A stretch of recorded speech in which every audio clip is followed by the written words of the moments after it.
us back in time to the late 70s and early 80s, when runaway inflation was hammering families, a violent crime wave was crashing our cities, and the Soviet Army was trying to redraw the world map.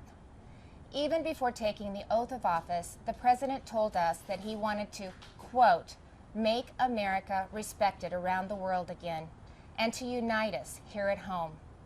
He's failed on both fronts. The disastrous Afghanistan withdrawal did more than cost American lives.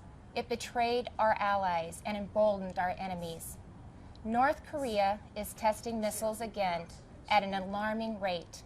The Speaker of the House recently warned our Olympic athletes not to speak out against China. And now Russia has launched an unprovoked, full-scale military invasion of Ukraine, an attack on democracy, freedom, and the rule of law. Now all Americans must stand united in solidarity with the brave people of Ukraine as they courageously defend their country against Putin's tyranny as they fight for their freedom. But we shouldn't ignore what happened in the run-up to Putin's invasion, waiving sanctions on Russian pipelines while eliminating oil production here at home, focusing on political correctness rather than military readiness, reacting to world events instead of driving them. Weakness on the world stage has a cost, and the president's approach to foreign policy has consistently been too little, too late. It's time for America to once again project confidence. It's time to be decisive. It's time to lead. But we can't project strength abroad if we're weak at home. And that's what I want to discuss with you tonight. The President and Democrats in Congress have spent the last year either ignoring the issues facing Americans or making them worse. They were warned that spending trillions would lead to soaring inflation. They were told that their anti-energy policies would send gas prices to new heights, but they plowed ahead anyway, raising the price at the pump by 50% and pushing inflation to a 40-year high. 4 decades ago, when our nation was last reeling from inflation, I was a young working mom just starting out. My husband Kevin worked days while I watched our girls, and then we would literally switch. We would pass in the yard as he was coming home, and I was leaving to work evenings at the local grocery store. From across that checkout counter, I saw the pain of inflation on my neighbors' faces. I saw what happens when prices rise faster than wages. The Biden administration believes inflation is a, quote, high-class problem. I can tell you, it's an everybody problem. I saw moms and dads' paychecks buy them less and less. I watched working people choose which essentials to take home and which ones to leave behind. And now President Biden's decisions have a whole new generation feeling that same pain. When I took the oath of office 5 years ago, I promised Iowans that I would never lose sight of who I was working for, that I wouldn't become detached from the problems they were facing, from the problems that I had faced myself. But you don't have to check groceries to see what high inflation does to people. You just need to step outside of the DC bubble. Talk to Americans about what's on their mind. Ask them, what are your concerns? What keeps you up at night? And they'll tell you. And I can tell you what's not on that list. They won't tell you that spending trillions more and bankrupting their children is the answer to their problems. They won't tell you that we should be paying people not to work. And they certainly won't tell you that we should give billions in tax giveaways to millionaires and billionaires in Democrat-controlled states like California, New York, and New Jersey. But that's what the Biden administration has been pushing for over the last year, and that's all part of Build Back Better.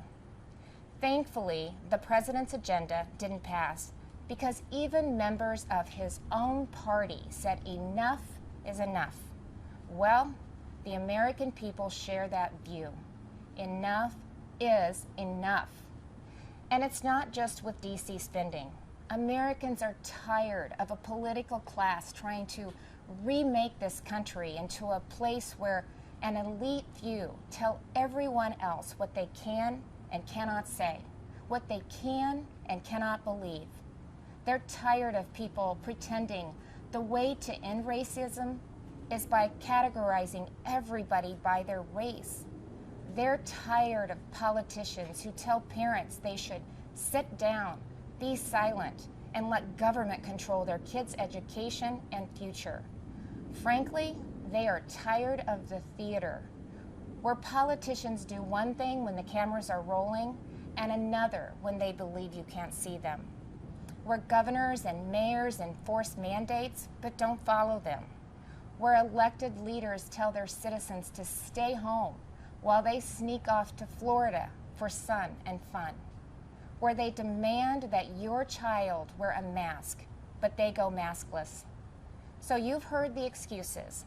They were just holding their breath, but it's the American people who are waiting to exhale, waiting for the insanity to stop. We now live in a country where violent crime is out of control.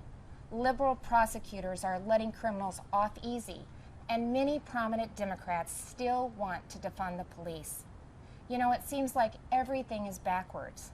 The Biden administration requires vaccines for Americans who want to go to work or protect this country, but not for migrants who illegally cross the border. The Department of Justice treats parents like domestic terrorists, but looters and shoplifters roam free. The American people are left to feel like they're the enemy. This is not the same country it was a year ago. The president tried to paint a different picture tonight, but his actions over the last 12 months don't match the rhetoric. It's not what he promised when he took office. But it doesn't have to be that way. There is an alternative.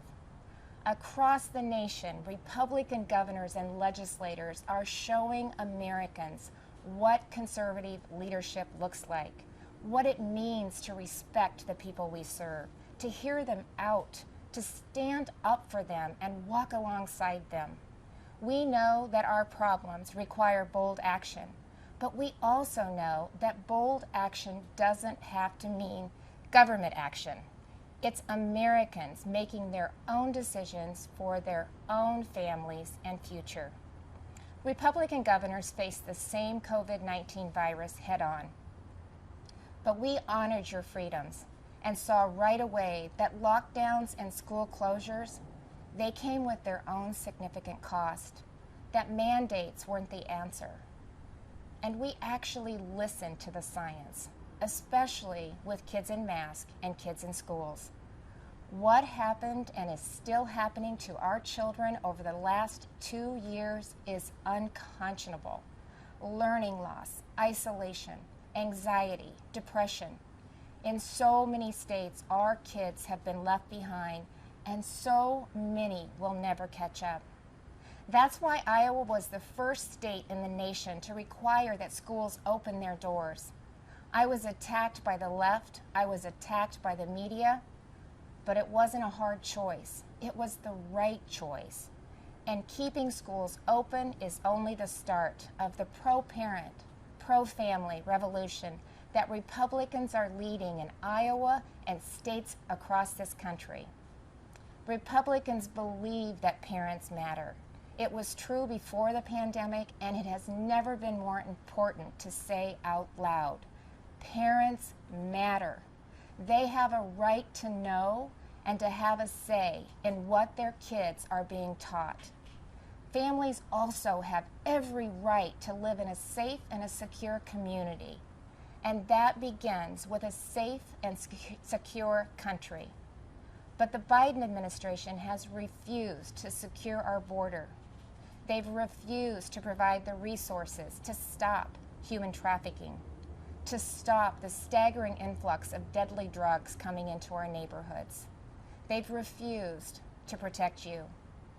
With Texas and Arizona leading the way, I, along with Republican governors from several states, have sent resources to the border. And we've actually gone to the border. something that our president and vice president have yet to do since taking office.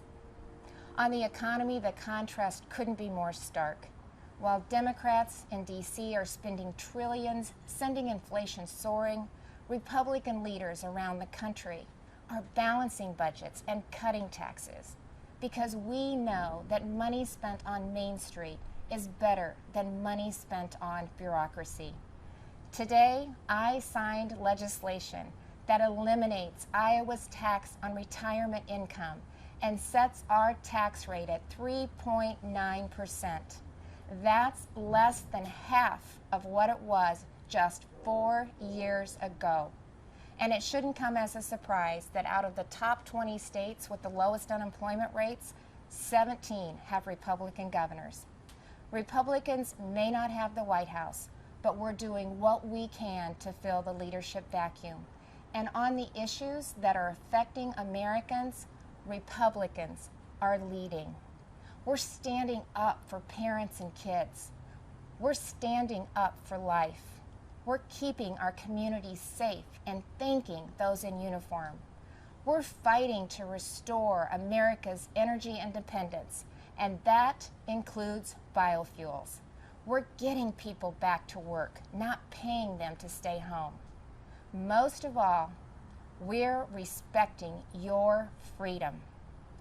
Behind me stands Iowa's Capitol, where we display our state motto, our liberties we prize and our rights we will maintain. And those aren't just empty words. It's a belief that the greatness of this state and this country lies in our people, not government. You shouldn't have to wake up every morning and worry about the next thing the government is going to do to you, your business, or your children. If we as elected leaders are doing our job, then the government is working well, but operating in the background. It's supporting the ingenuity and spirit of our people, not drowning them out. It's keeping them safe, not restricting their freedom. That's what I believe, that's what Republicans believe, and that's what Republicans are doing.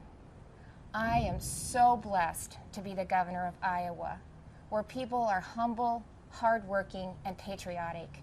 We take care of each other. And yes, we are, as they say, Iowa nice. But you don't have to be from Iowa to see that those are the values of America at its best. All of America. Over the last few years, I've put my faith in Iowans, and they haven't let me down. I encourage this president to do the same, to put his faith in you, the American people, who have never wavered in your belief in this country, regardless of who leads it. Because you know, you've shown that the soul of America isn't about who lives in the White House. It's men and women like you in every corner of this nation who are willing to step up and take responsibility for your communities, for your neighbors, and ultimately for yourselves. By that most important measure at least, the state of our union is indeed strong. Thank you, God bless you, and God bless the United States of America.